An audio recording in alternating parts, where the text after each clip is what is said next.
Nous sommes dans l'un des ateliers de robotique qui a pour but d'étudier la réalisation des robots détecteurs d'obstacles.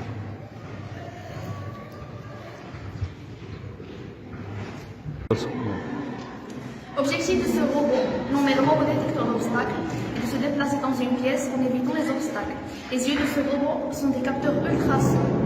Ces capteurs ultrasons sont liés à une carte hardware.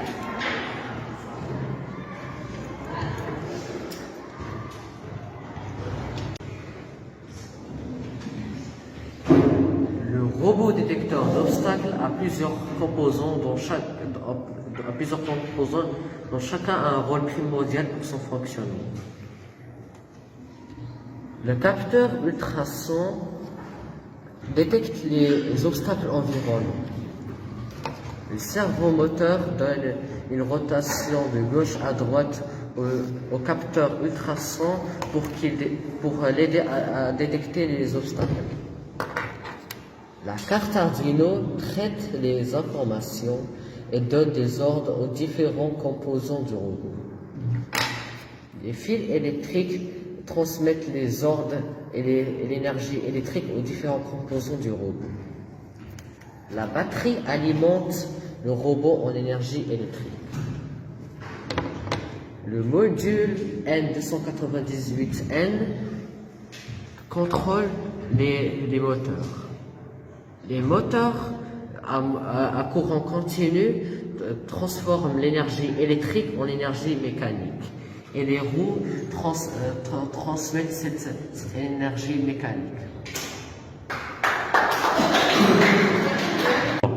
Le robot détecteur d'obstacles comporte plusieurs composants, dont on trouve le capteur ultrason, le support des batteries, le servomoteur, la carte Arduino, le châssis supérieur et les fils de connexion.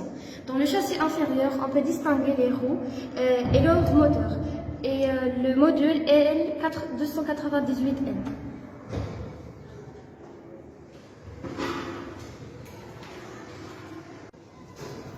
Pour réaliser cette activité, on a suivi 3 étapes, le montage, le câblage et le codage, et selon 2 parties.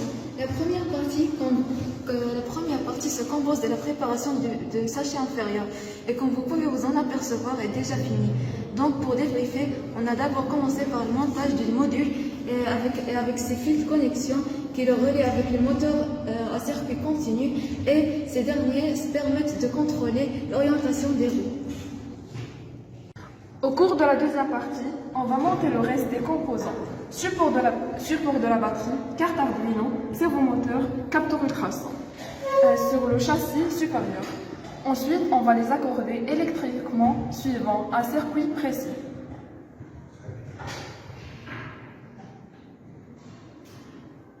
En temps, on va programmer le robot en transmettant le code vers la carte Arduino.